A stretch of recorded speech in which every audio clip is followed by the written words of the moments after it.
Greetings and welcome back. It is day 21 of our 30-day gospel reading challenge. We are wrapping up chapter 14 today, so it's verses 15 through 31 in the Gospel of John. So 15 short verses here, 16 short verses here. So it won't take us very long to get through this. This deals with the promise of the Holy Spirit. But additionally here, if there is a passage that we've read so far where Jesus is making it very clear that your behavior demonstrates what you truly believe, that actions matter, this is a pretty good one to point to. It starts with this verse 15 here that says, "If you love me, you will keep my commandments." And he's going to reiterate that 3 or 4 times in this short 15, 16 verses.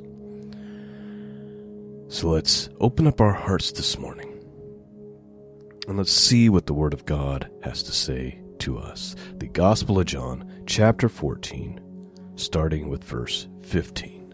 Let's begin. Verse 15. "If you love me, you will keep my commandments.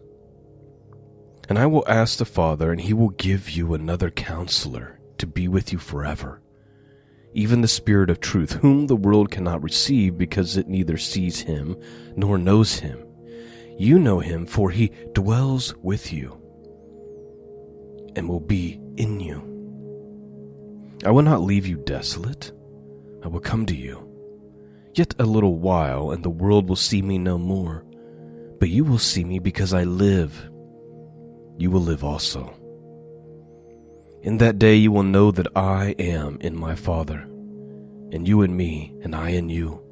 He who has my commandments and keeps them, he it is who loves me, and he who loves me will be loved by my Father, and I will love him and manifest myself to him."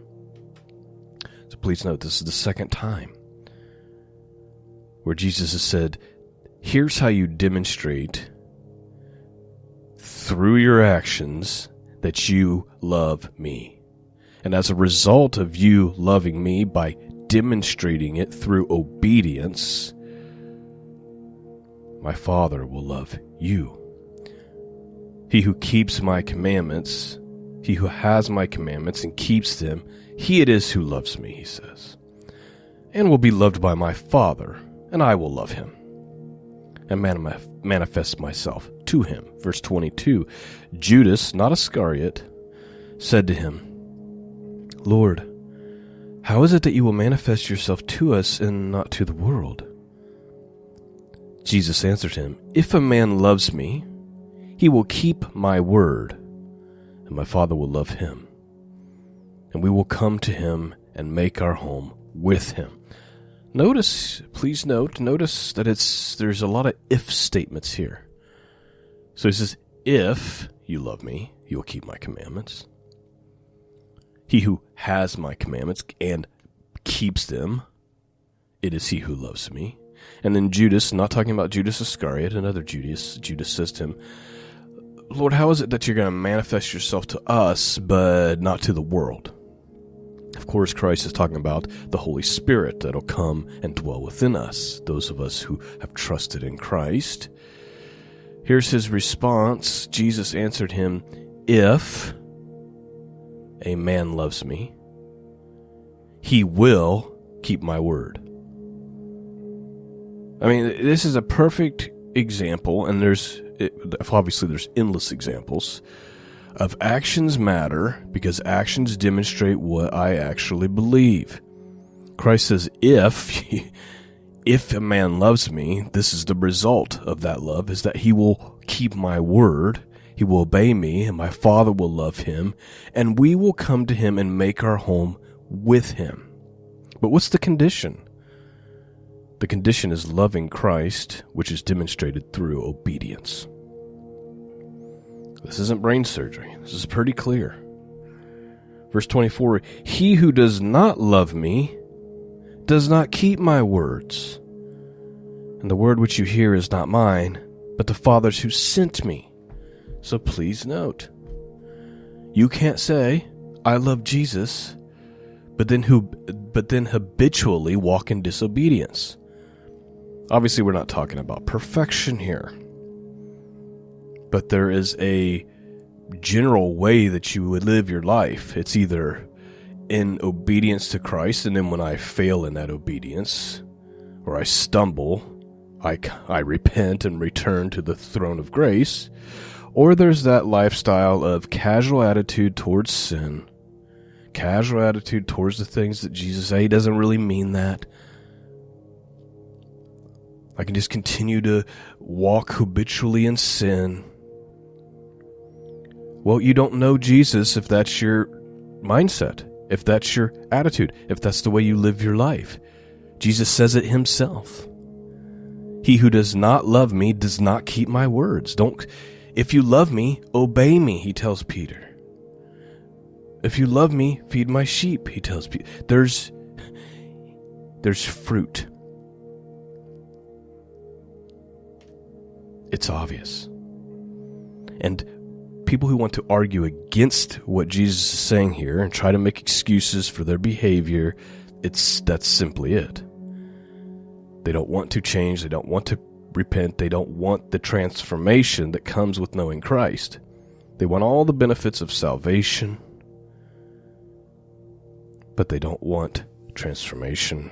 And so they go out of their way to endlessly make excuses for why it's okay for them to walk in sin, or twist the words of God, or twist the words of the Scriptures. Verse 25, these things I have spoken to you while I am still with you. But the Counselor, the Holy Spirit, whom the Father will send in my name, will teach you all things, and bring to your remembrance all that I have said to you. Peace I leave with you. My peace I give to you. Not as the world gives do I give it to you. Let not your hearts be troubled, neither let them be afraid.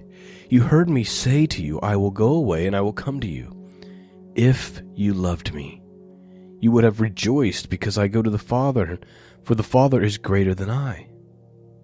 And now I have told you before it takes place, so that when it does take place, you may believe. I will no longer talk much with you, for the ruler of this world is coming. He has no power over me, but I do as the Father has commanded me, so the world may know that I love the Father.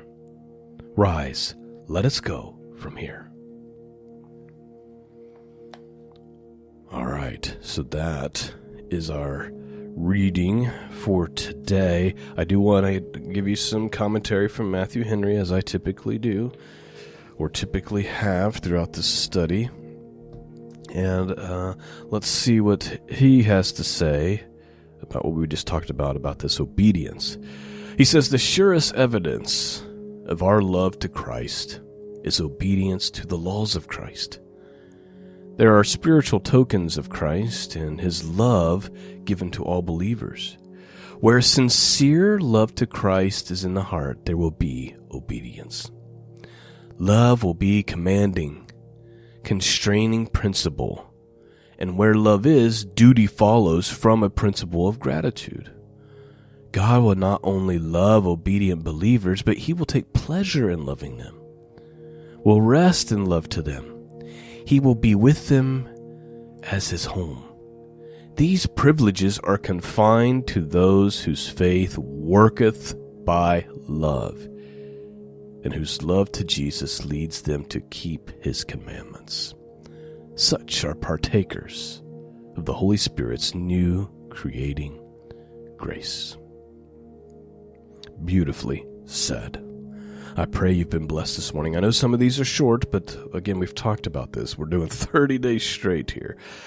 So that's how it has to be. I pray you're being blessed. Thank you for listening. Thank you to those of you who support this mission of truth, and those of you who pray. Peace and grace be with all of you. And until next time, God bless.